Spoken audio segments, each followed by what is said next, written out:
bawat luha may pag-asang tangan, mga pangarap na minsang iniwan, ngayon'y binubuo ng ating bayan. Kapit-pisik tayo'y magtatagumpay sa hirap at ginhawa, sama-sama't sabay. Huwag bibitaw, huwag susuko sa bagong bukas na ating itatayo. Bagong araw, bagong pag-asa, bagong Pilipinas. Wala talagang sabi ng fire prevention kahit talagang hindi na pwede itong building na ito. But in the meantime, mukha namang nakapag-adjust ng yung ating school administration. Nakapag-adjust sila, hindi sila nag-suspend ng klase, naglipat-lipat lang. So now, we must look to the reconstruction nitong nasira, dahil kahit na sa labas makita niyo structurally mukhang hindi na maaasahan yung mga, siyempre yung mga structure dito, kaya kailangan talagang gibahin. Buti lang hindi inabot yung katabi na building, na within 30 minutes naman yung ating mga bumbero, within 30 minutes na wala na yung apoy. Pero it happened on Sunday morning. Kaya as usual, electrical na naman ang naging problema. Kaya yun ang kailangan natin bantayan. Siguro we have to send out, we have to also, dahil ang mga school room natin, ang mga school building natin, mga school facilities natin, medyo luma na rin. Yung sa electrical, kinakargahan na natin ng computer, ng bagong fan, yung iba aircon, kaya talagang overloaded na, kaya nagkakaganto. Kaya siguro we have to look at the other schools also, na tiyakin na at the very least may magandang fuse box para hindi makapag-overload sa ating electrical systems. But in the meantime, Public Works has already been, of course, I already instructed the Public Works, the Department of Public Works and Highways, natignan nila and what will it take, how soon can we rebuild it. Ang plano yata, ito 2 stories, gagawing 4 stories, tapos mga ibang facilities na kailangan. So, in a way, it's an opportunity for us to upgrade the building. It's unfortunate that it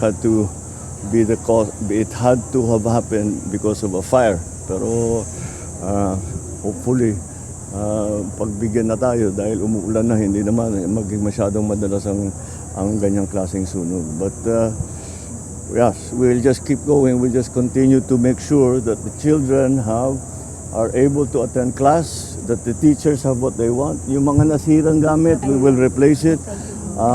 School supplies, not only of the children, but also the teachers. Yung mga gamit ng mga teacher. Nakita pa namin yung nandun na debris na sunog. So we'll have to replace that, otherwise the teachers cannot do their job. So that's the situation for now. All No right? question? Thank you, Mayor. Huh? Oh, oh, sige. Sir, just a quick statement please on the Israel-Gaza conflict, because Tel Aviv is burning already. What's your directive for Filipinos, sir? Well, I don't know about Tel Aviv is burning, but it's being bombed by Iran, and because of the Israeli move. We of course are watching our nationals both in Israel and in Iran, and as a matter of fact, we have already contacted all our nationals and asked them if they want to be evacuated. Some have asked to be evacuated out of Israel. Some now, nung una sa Iran, ayaw nila munang umalis, pero ngayon meron nang sinasabi na kailangan, wala silang, natatakot na sila, kaya nagpapatulong na makalabas. Ang naging problema natin sa pag-evacuate sa kanila ay dahil sa gera, maraming sarado na airport. Kaya nag-ahanap tayo ng ruta kung saan sila mailabas. But we have been able to do that. And the first batch, in fact, Secretary Dak is already on his way to Jordan, para ma-coordinate niya both the evacuees from Israel and the evacuees from Iran. Sir, raise to alert level 3 or 4? Two? Alert level 3 or 4, mandatory repatriation. No, not yet. We generally leave it to each individual or each family to decide for themselves whether or not they feel safe or whether or not they would like to be evacuated. Sir, the expected impact is higher oil prices here. How are we bracing for that, sir? Well, again, we're starting already with the assumption that the oil prices will in fact go up, and I cannot see how it will not, because the Straits of Hormuz will then be blocked if it escalates. The oil cannot come out of its sources, so the prices will certainly be affected. So the subsidies that we have always given, fuel subsidies, that we gave to, if you remember during the pandemic, lalong-lalo na yung mga nagpapasada, yung mga para may hanap buhay naman sila, bigyan natin ng fuel subsidies. Now we will have to do the same for those who are severely affected, stakeholders, by any instability in the price of oil. Yes, it's a serious problem. Nang mas madali dahil kagad mabibigay na natin yung mga computers. Ngayon pa lang may dala na tayong 10 computer para sa eskwelahan. Pero yung mas kailangan pag-aralan, ano yung next steps dito sa nasunog na gusali dahil napakaraming apektadong estudyante. So ang recommendation po ng Department of Public Works is gibain na po yung struktura at gumawa na po ng panibagong 4-story, 36 classroom building na hahalaga ng 180 million pesos at matatapos sa loob ng 1 taon ayon sa DPWH. Dinagdagan na po yung classroom para yung dagdag na estudyante o yung pangangailangan dito sa populasyon, lumalaking populasyon, ay matugunan na rin. Yun ang problema natin sa NAIC, sa QC, and everywhere, pretty much all urban areas, yung buildable space po. Yun ang malaking problema po ng departamento. Wala na po kaming buildable space. May mga pribadong entities at mayroon tayong spare na upuan, so binigyan natin ng upuan at saka nilipat po sa ibang building dito. Dito rin kasi nakabahay yung schools division. So yung schools division, binakante nila yung opisina nila para ma-prioritize yung mga estudyante. Immediately po, nagpadala po ng silya po ang DepEd Central Office po sa pamumuno po ni Secretary Angara. So nandun na po siya ngayon, ginagamit na po ng mga bata. Tapos today, nagpadala na rin po ng mga laptops at saka yung mga, kailangan pa po nilang mga equipment na nasunog po dito. At hindi ko pa po na-check yung pero nakita ko po yung mga laptop. So maraming salamat po doon. And of course, meron na din po kami mga orbit funds. Nag-download po si Ma'am Carlene ng pera o funds para po doon sa immediate, kumbaga sa rehabilitation po nung area po. Kasi nakita po niya na kailangan po siyang konting hilamos. At balik-bayan naman po yung mga parents, yung mga LGU, nandun po yung sanitation na department po ni Mayor, nandun din po. So madami po ang tumulong po talaga. Kaya nakakatuwa. Nagtanong po siya kung paano nangyari, ano nangyari. Sinagot naman po siya ng BFP. Sila na po ang maglalabas daw po ng statement tungkol doon.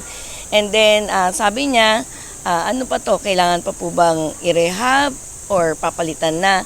At sabi niya nga po nung nakausap niya po yung mga engineers na pwede naman daw po siyang palitan na. So, yun nga po ang sabi niya, 4-story. Ang hirit ko po, dahil po yung aming conference room ay hindi na po namin magagamit. Nag-iisa lang po siya. Palagi po siyang hinihiram ng LGU, ROCO at saka Division Office. Ang sabi ko po kung pwede na yung pinakataas ay gawing conference room or conference hall para hindi na rin po kami mahihirapan na mag-meeting. Actually, siguro sasabihin natin na nasa cloud 9 ka kasi 'di ba nung nasusunog, nakapanlulo mo, nakakalungkot, talagang iniisip mo kaagad what if nangyari ito on the first day. And we were just thankful na walang tao. And then nung dumating po siya, para bang sabi ko nga at least one part of myself na-realize ko na in every dark clouds there is a silver lining. Talagang patotoo po ngayon yun. Sa ating mahal na Pangulo, BBM, maraming salamat po. Hindi po matatawaran po yung presensya nyo na po na nakipag-ano po kayo sa amin, nakidamay po ay malaking bagay na po. Pero pangakuan nyo po kami na ayusin nyo po itong aming building Plus, mag-inspection pa po ang BFP po with the help po ng aming butihig mayor. Napakalaking bagay na po. And of course, nagpapasalamat din po kami sa aming DepEd Secretary. Nandito din po siya, dumadamay po sa amin.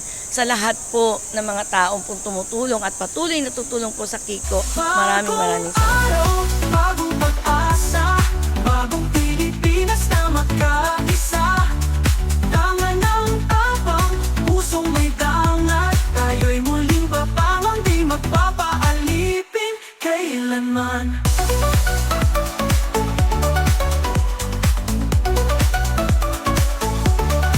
Sa bawat sukat tayo'y maghihilom. Sa bawat pagkadapa, muling aahon. Bawat init, bawat kamay, iisa. Hawak ang pangarap ng ating bansa. Kabit-bisig tayo'y magtatagumpay. Sa hirap at ginhawa, sama-sama't sabay. Huwag bibitiw, huwag susuko sa bagong bukas na ating itatayo. Bagong araw, bagong pag-asa, bagong Pilipinas na magkaisa. Tangan ng tapang, pusong may dangat. Tayo'y muling babangon, di magpapaalipin kailanman.